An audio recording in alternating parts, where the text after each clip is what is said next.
Hello everyone, welcome to understand UPSC 24 November का currently का episode लेकर मैं आया हूँ। सबसे पहले आपको मैं बताना चाहूँगा कि टोटल जो है हम आज 6 आर्टिकल्स डिस्कस करेंगे, that two from the Hindu including the editorial article. And apart from that आपके लिए मैप में मैंने होमवर्क दिया है, एंड दैट इज़ आज के जो मैप में है आपको रामसार साइट्स, वैसे तो ये बहुत सारे 90+ रामसार साइट्स अभी करेंटली इंडिया में है, which is not possible to remember each and every Ramsar sites, but the my suggestion always ऐसा रहेगा कि आपको रामसार साइट्स में ना जो रिसेंट 2 इयर्स के जो ऐड हुए हैं और उसके स्टेट वाइज लोकेशन, किस स्टेट में, जैसे यूपी से ऐड हुआ या बिहार से ऐड हुआ या तमिलनाडु से, ये भी है।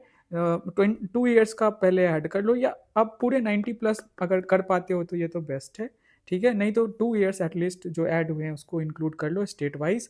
एंड एक चीज़ और बता दो कि top 3 states in terms of number of Ramsar sites, वो आपको रैंक बतानी है। फर्स्ट स्टेट कौन सी है, सेकंड कौन सी है, एंड थर्ड कौन सी है, ठीक है।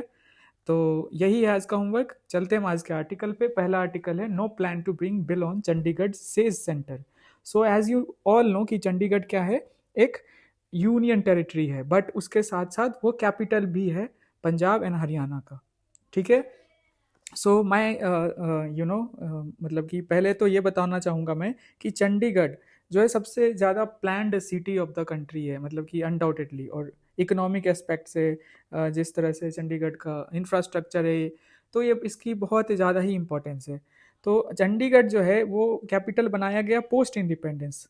आपको अगर पता होगा तो पंजाब जो है एक वेस्टर्न पंजाब है जो पाकिस्तान में है, और ईस्टर्न पंजाब इंडिया में है, ठीक है।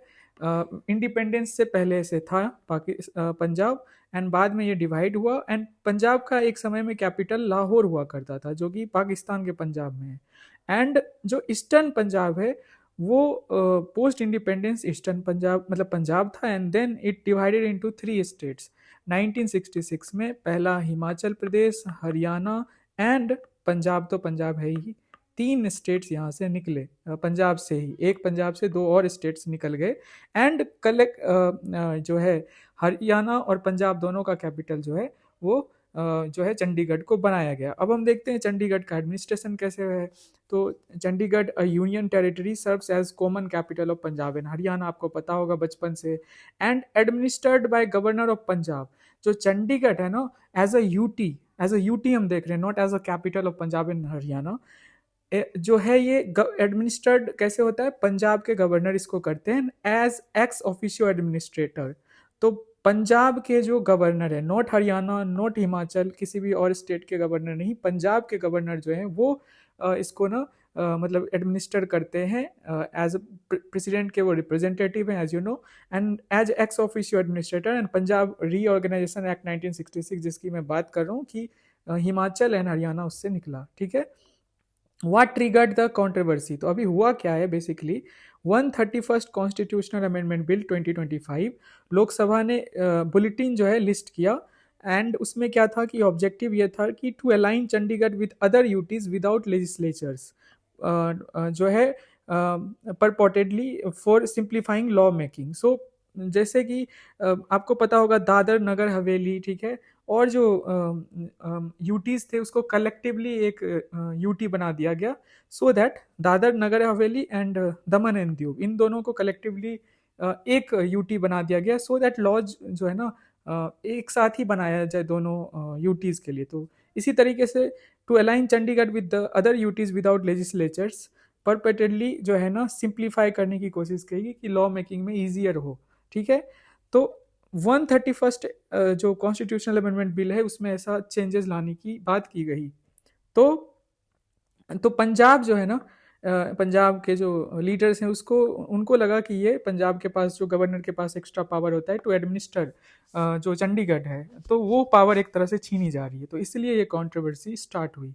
वाई पंजाब ऑब्जेक्टिव, तो सिंपल है, Chandigarh is a historically sensitive inter state issue post 1966 reorganisation.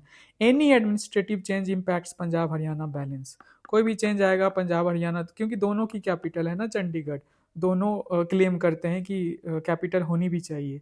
Scene as centralisation and weakening of federal commitments, और इससे दिखता है कि जो फेडरल कमिटमेंट्स की गई थी 1966 के एक्ट के थ्रू, वो एक तरह से वीकेंड होता है, ठीक है। ऐसा पंजाब के लोग या पंजाब के लीडर्स ऑब्जेक्ट कर रहे हैं, ठीक है।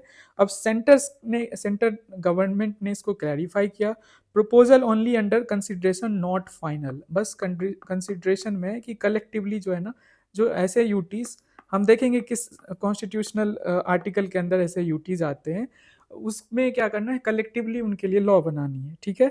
So no intention to alter Chandigarh administrative structure, government ने ऐसा कहा, नेशनल जो हमारी सेंट्रल गवर्नमेंट है, no bill will be introduced in the winter session, कोई ऐसा बिल जो अभी विंटर सेशन आने वाला है उसमें इंट्रोड्यूस किया जाएगा। अब हम देखते हैं कॉन्स्टिट्यूशनल रेलिवेंट आर्टिकल्स यूटीज के रिगार्डिंग, मैं प्रीलिम्स के लिए आपको रिवाइज करा देता हूँ। Article 239, administration of UTs by the president, जो यूटीज हैं उनके एडमिनिस्ट्रेशन जो है उसके लिए ये आर्टिकल है। Then article 239A, legislatures for certain UTs, अब कुछ यूटीज के पास जो लेजिस्लेचर्स हैं ना, जैसे कि वी हैव पुडुचेरी, जम्मू कश्मीर, ठीक है, तो वो उनके लिए ये जो है ये आर्टिकल है पार्टिकुलरली। एंड देन आर्टिकल 240, अब इसमें क्या है कि president's power to make regulation for UTs basis for perceive changes, ठीक है। प्रेसिडेंट के पास पावर है कि रेगुलेशन यूटीज के लिए बनाए, और यहीं से प्रॉब्लम है, जो पंजाब में ऑब्जेक्शन इस चीज़ को लेकर उठा है, ठीक है। एंड जो आप लोगों ने देखा जब पंजाब रीऑर्गेनाइजेशन एक्ट, उसका पावर यहीं से आता है, article 246 clause 4, parliament's exclusive power to legislate for UTs, ठीक है। 239A एंड 240 एंड 246 क्लॉज 4 हमने देख लिया, फाइन, क्लैरिटी मिल गई। चलते हैं हम नेक्स्ट आर्टिकल पे। आपको पता है कि जो एडवाइजरी जुरिस्डिक्शन के बेसिस पे 5 जज बेंच जो बैठी थी, हमने इसको बहुत अच्छे से सैटरडे को डिस्कस किया था, एंड एडवाइस दिया गया बाय द 5 जज bench which was led by the then chief justice of India BR Gavai. उन्होंने ऐसा कहा कि प्रेसिडेंट जो है मतलब कि उन्होंने इस तरह से 14 क्वेश्चंस के आंसर करे जो कि प्रेसिडेंट ने पूछा था under article 143 of Indian constitution, ठीक है।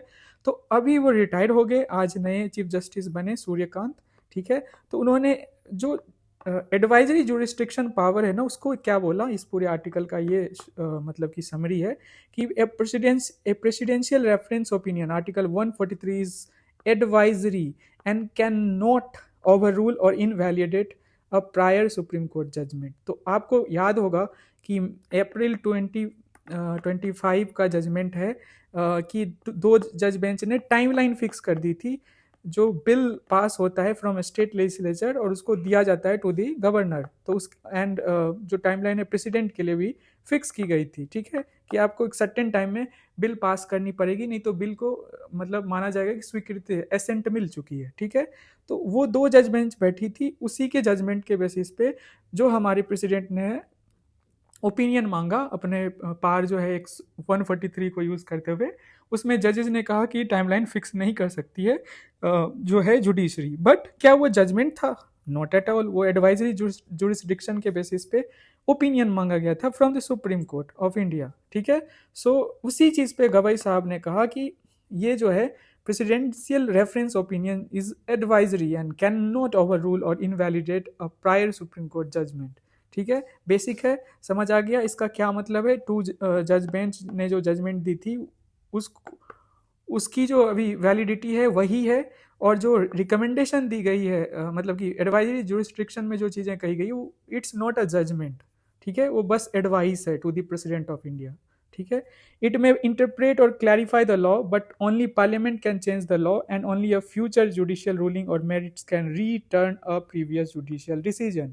सो या तो पार्लियामेंट एक लॉ के थ्रू या सुप्रीम कोर्ट अपने फ्यूचर जुडिशियल जो रूलिंग्स हैं उसमें ये ओवरटर्न कर सकती है, एल्स अभी 2 जज बेंच की जो डिसीजन है वही लागू होती है, ठीक है। नेक्स्ट आर्टिकल है, दिस आर्टिकल इज अब हमारे फूड सेफ्टी को लेकर है, हम इसको हेल्थ के एक एस्पेक्ट से भी देख सकते हैं GS2, एंड इसको हम GS3 के एस्पेक्ट से भी देख सकते हैं, ठीक है।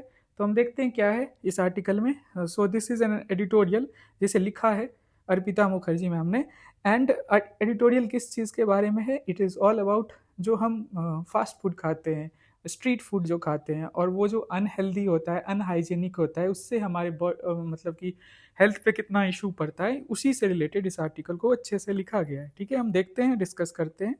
सो rising distrust in India's food system. So क्या है, तो फ्रीक्वेंट एडल्ट्रेशन स्कैंडल्स, आपको दिखता होगा कि खाने में कुछ मिलावट है, कुछ गंदगी देखी गई, poor hygiene have made consumers cautious about both packaged and street foods. ठीक है, इवन पैकेज्ड फूड की बात है, उसमें भी आपको ऐसे एडल्ट्रेशन दिख जाएगा, या इसमें भी पुअर हाइजीन की आपको मतलब पुअर हाइजीन बेसिकली तो आप स्ट्रीट फूड खाते हो, अनपैक्ड फूड तो वहाँ दिखेगा आपको।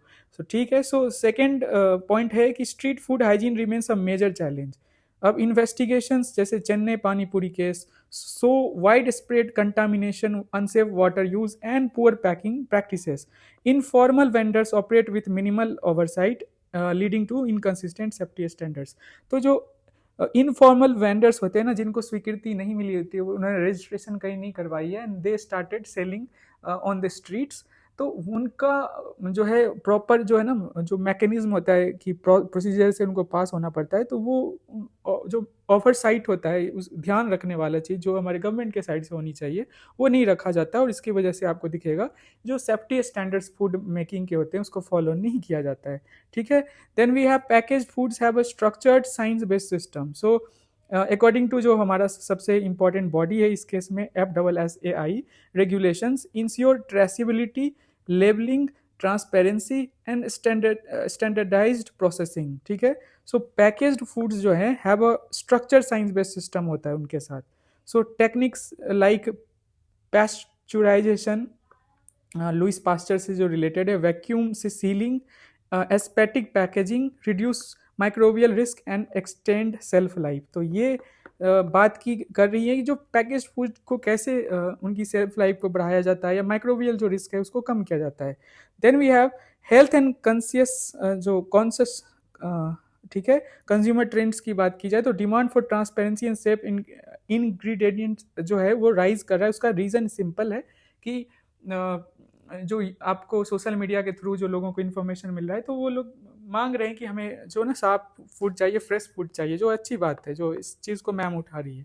And industry is responding with healthier product portfolios and micro nutrient fortification. ठीक है, then we have informal sector poses the biggest food safety risk. Informal sector जो है ना, सबसे बड़ा फूड सेफ्टी रिस्क जो है वो पोज कर रहा है, मतलब वो वहीं उसी को सोर्स माना जा रहा है। तो ORF एस्टिमेट करती है कि 100 million food borne illness cases जो हैं, and 1.2 lakh deaths annually India में इसकी वजह से हो रहा है। सो 100 मिलियन फूड बॉर्न इलनेस जो डिजीज होती है, वो जो इनफॉर्मल सेक्टर से फूड आ रहा है, ठीक है, उसकी वजह से होता है। ठीक है, एंड उसकी वजह से 1.2 लाख डेथ्स होता है annually.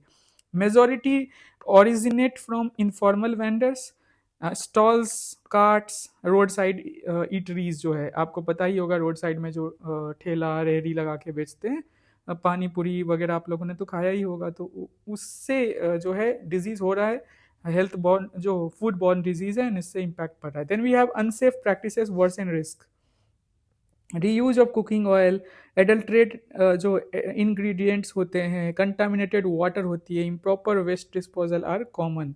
Such practices causes outbreaks that often go unreported. इसकी वजह से जो है आउटब्रेक्स होता है, वही हेल्थ रिलेटेड इशूज, डिजीज, और वो अनरिपोर्टेड रहता है। Then we have seventh government efforts to formalise and train vendors. तो FSSAI and municipal bodies run hygiene training, certification drives and clean street food hub. ये सारी चीज़ें जो है गवर्नमेंट साइड से हो रही है, पहल हो रही है कि कैसे मतलब कि इस तरह से जो डिजीज फैल रही है उसको रोका जाए। एंड एम है improve food handling, storage and waste management. Fine. Then eighth, need for strong regulatory commitment. Packaged food so that the structured system work, similar investment is needed for informal foods. Ensuring food safety must be treated as a public health priority, not sentiment. Fine. So ensuring food safety must be treated as a public priority की तरह हमें देखना चाहिए, ना कि sentiment की तरह। Fine, एक तरह से इन्होंने वे फॉरवर्ड दिया है। आगे चलते हैं नेक्स्ट आर्टिकल पे। PM calls for global compact on AI to prevent misuse. So आपको एक चीज़ सिंपल पता है, पहले COP30 हुआ ब्राज़ील में, एंड उसके बाद एक और इंटरनेशनल मेजर इंटरनेशनल इवेंट हुआ, that is G20 in south Africa. South Africa became the first African country जहाँ पे G20 की मीटिंग हो रही है, जिसमें हमारे प्राइम मिनिस्टर नरेंद्र मोदी भी गए हैं। तो नरेंद्र मोदी साहब जब गए उधर तो उन्होंने AI को लेकर जो है एक तरह से एक छोटा सा सेशन हुआ जिसको वो जो एड्रेस कर रहे थे, उसमें उन्होंने 3-4 चीज़ें मेनली कही और एक और बहुत अच्छी बात कही जो कि हमारे मेंस के लिए वैल्यू एडिशन के लिए हम यूज़ कर सकते हैं, दैट इज़ सर्वजनम हिताय एंड सर्वजनम सुखाय। एक सुंदर सा जो है मतलब कि कह सकते हो श्लोक है, संस्कृत श्लोक है, welfare and happiness of all. इसका मतलब है सबकी जो है ना सबको सब सुखी रहे, सबको क्या बोलते हैं, खुशी मिले। ठीक है, आप लोगों के लिए क्वेश्चन है सिंपल सा कि ये कौन से उपनिषद से लिया गया है। ठीक है, ये आपको हिस्ट्री में क्वेश्चन आ चुका है, कुछ उपनिषद से जो कुछ लाइंस लिए गए ना, ऐसे सत्यमेव जयते वगैरह, तो उसके बारे में जो है पूछा जा चुका है क्वेश्चन। ठीक है, तो आप लोगों को ये बताना है कमेंट सेक्शन में। Modi seeks a global pact to curb AI misuse, deep fakes, crime and terror risk. ठीक है, ग्लोबल पैक्ट एक तरह से ग्लोबल गवर्नेंस जो है उसकी बात करें, सो दैट AI मिसयूज जो है वो ना हो। Calls for human centric safe by design transparent AI। सो वो इस तरह से चाह रहे हैं कि ह्यूमन सेंट्रिक मतलब इस तरह से वो आवाज़ उठा रहे हैं कि human centric safe by design and transparent AI की ज़रूरत है। Demand human oversight, accountability, auditability in public impact AI। So जहाँ से मैक्सिमम लोग इम्पैक्ट होते हैं तो उसमें ओवरसाइट की बात है, अकाउंटेबिलिटी की बात है, एंड देन ऑडिट जो ऑडिट किया जा सके उसकी भी बात है। 3-4 चीज़ें उन्होंने उठाई है। ठीक है, and urges open global AI standards, मतलब एक सबके लिए एक समान स्टैंडर्ड होना चाहिए AI का, नॉट नेशनल सिलोज, मतलब एक पार्टिकुलर कंट्री लेवल तक ही हमें सीमित करना है, इसको इंटरनेशनल लेवल पे ले जाना और इंटरनेशनल स्टैंडर्ड होनी चाहिए। बहुत सारी चीज़ों की होती है इंटरनेशनल स्टैंडर्ड, उसी तरह से AI की भी होनी चाहिए। And pushes shift from jobs of today, मतलब जॉब्स ऑफ टुडे से हमें कैपेबिलिटीज ऑफ टुमारो की तरफ बढ़ना है, ऐसा उन्होंने कहा। ये 4-5 स्टेटमेंट है। और एक बहुत अच्छा इंपॉर्टेंट चीज़ है जो मुझे कहना है कि India to host AI impact summit in 2026। India दुनिया का ग्लोबल साउथ का पहला कंट्री बनेगा जो इस तरह के इनिशिएटिव को पहली बार जो है वो होस्ट करेगा 2026 में, आई थिंक फरवरी 2026 में। ठीक है, सो यही है, मोदी जी ने ये कहा। हम इसे GS3 के एस्पेक्ट में देख सकते हैं और कुछ इसमें अगर आपको लगता है, जैसे फॉर एग्जांपल ये कीवर्ड जो उन्होंने यूज़ किया, इसको हम अपने मेंस के नोट्स में ऐड कर सकते हैं। AI, GS3, science and tech. Fine, चलते हैं हम अब G20 मीटिंग में एक और डेवलपमेंट देखने को मिला। पहले तो इब्सा के बारे में हम जान लेते हैं, पहले भी डिस्कस कर चुके हैं, मैं फिर से कर देता हूँ। India, Brazil and South Africa का एक इनफॉर्मल ग्रुप है एंड इब्सा को मजबूत करने के लिए मोदी जी ने कहा कि ये 3 कॉन्टिनेंट्स, मतलब इंडिया हो गया एशिया, ब्राज़ील हो गया south America and South Africa हो गया अफ्रीका, 3 कॉन्टिनेंट्स का एक ग्रुप है। ठीक है, मतलब 3 कॉन्टिनेंट्स को एक साथ आप ले जा रहे हो। फाइन, मतलब हाँ, सो when the world appeared fragmented and divided, the IBSA could provide a message of unity, cooperation and humanity। ऐसी बात उन्होंने कही IBSA को लेकर। and he proposed institutionalizing, मतलब कि वो कह रहे हैं कि IBSA एक इनफॉर्मल ग्रुप है, कोई हेडक्वार्टर नहीं है कहीं भी। ये 3 देश के जो बड़े लीडर्स मिलते हैं ना, तो एक टेबल या बेंच लगा के डिस्कशन कर लेते हैं, मतलब मैं जोक कह रहा हूँ, मतलब फॉर्मल नहीं है चीज़ें। तो मोदी जी ने प्रपोज किया NSA लेवल की जो है मीटिंग होनी चाहिए, strengthen security cooperation among the 3 countries. ठीक है, सो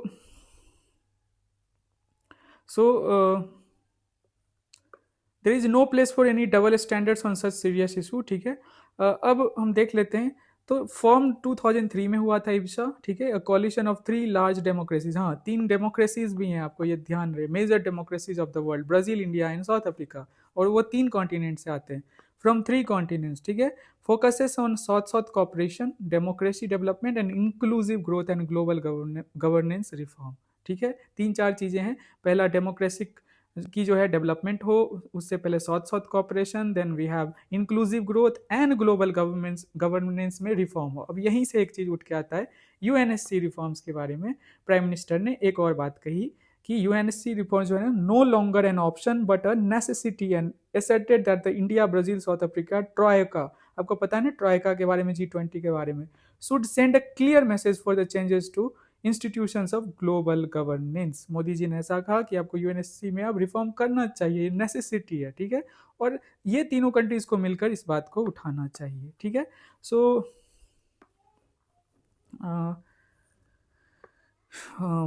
ठीक है। So Modi's point in the article, IBSA is not just a group of 3 countries but a unique platform connecting 3 continents, 3 democracies and 3 major economies. ये भी कहा, third thing is 3 जो है continent से आता है, 3 डेमोक्रेसीज से आता है, 3 मेजर इकोनॉमीज से भी आता है। IBSA can provide a message of unity, cooperation, ये सारी चीज़ें हम देख चुके हैं। एंड एनएसए लेवल जो है मीटिंग की भी बात कही, ठीक है। चलते हैं हम लास्ट आर्टिकल COP30 पे आते हैं वापस।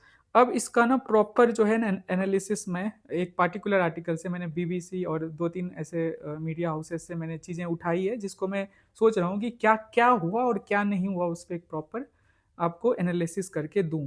अभी के लिए डेवलपमेंट थोड़ा बहुत देख लीजिए COP30 में क्या है। कि COP30 ब्राज़ील में जो हो रहा है, मतलब हो गया, फिनिश हो गया, concluded with a strong emphasis on adaptation rather on fixing dates for ending fossil fuels. इसी पे हम डिस्कस कर रहे हैं 2-3 दिनों से कि जो है ड्राफ्ट में नहीं था फॉसिल फ्यूल्स को एलिमिनेट करना है या फेज डाउन करना, फेज आउट या फेज डाउन करना है, उस पर कोई डिस्कशन नहीं हुआ था, तो कंसर्न जारी किए गए।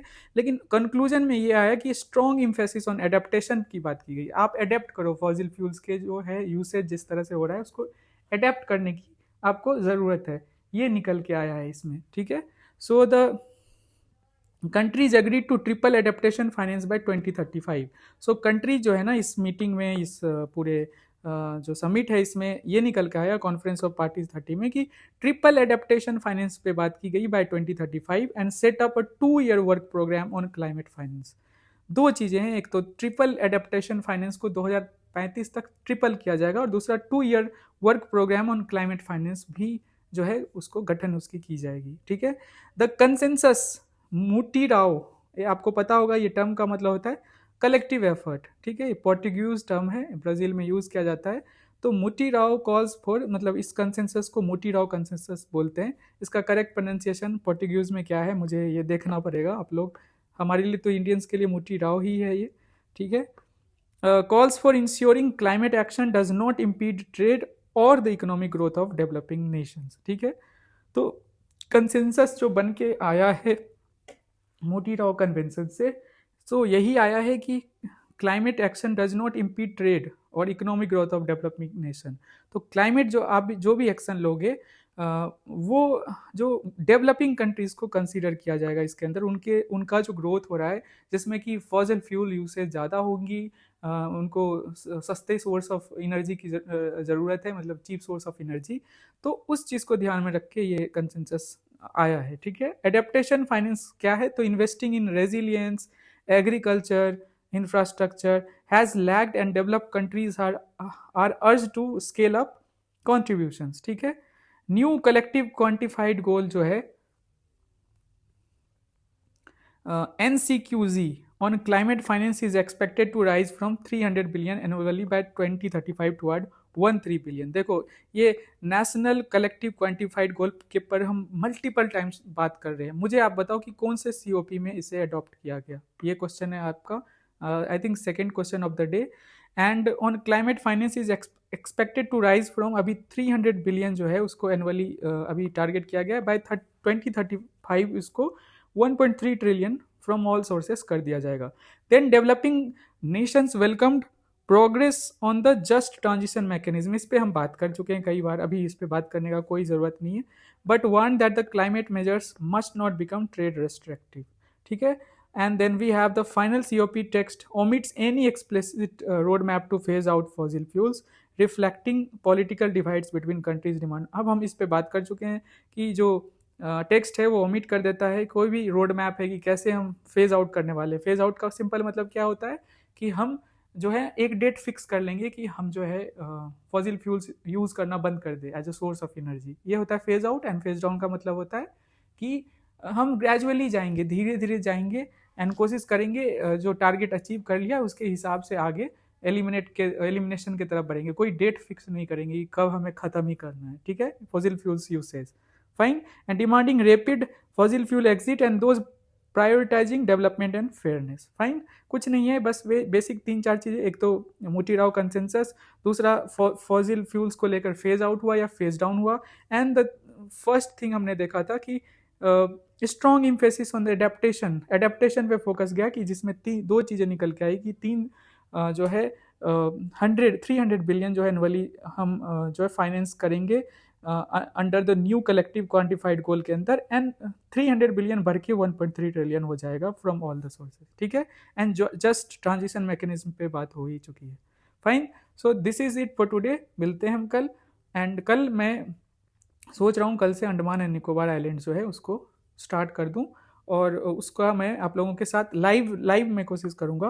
लाइव इन द सेंस कि जब भी वीडियो रिलीज़ होगी उसी समय कोशिश करूँगा कि मैं आपको जो है मतलब कि लोकेशंस का होमवर्क दूँ, साथ साथ आप भी प्रैक्टिस करो मेरे साथ। बताओ कि मैं जस्ट सपोज पूछूँ सैडल पिक कहाँ है, आपके सामने मैप होगा एंड आप शो करोगे कि सैडल पिक कहाँ है। ठीक है, कार निकोबार कहाँ आइलैंड है, great Nicobar island, car Nicobar कहाँ है। ठीक है, फिर मैं पूछूंगा करा इस्थमस कहाँ है। ठीक है, मैं इस तरह से करवाऊंगा। क्या आप लोग करना चाहोगे ऐसे? मजा आएगा। मैं तो ऐसे ही सोच रहा था। फिर मैं पूछूंगा लिटिल अंडमान, डंकन पैसेज कहाँ है, 8 डिग्री चैनल कहाँ है, 10 डिग्री चैनल कहाँ है, ये सारी चीज़ें पूछने वाला हूँ। और उसके साथ साथ जो 5-7 PYQs अंडमान एंड निकोबार से आए थे उसको भी प्रैक्टिस करवा दूंगा। ठीक है, थैंक यू सो मच, मिलते हैं कल। Bye, take care. कल मैं कोशिश करूंगा अर्ली मॉर्निंग से ही कल से वीडियो डालना स्टार्ट कर दूँ। ठीक है, so all the best for for everything you are doing, working hard, and आप लोग मेहनत करते रहिए, भगवान पे भरोसा रखिए। ठीक है, भगवान, अल्लाह, गॉड जो भी हैं आप जिनको भी फॉलो करते हैं, भरोसा रखिए, एंड उम्मीद कीजिए कि जो हार्ड वर्क है वो जो आप कर रहे हो, जो आप लगातार कई महीनों से, सालों से कर रहे हो, वो एक दिन आपको आपके जो है डेस्टिनेशन पे पहुंचाए। ठीक है, थैंक यू सो मच।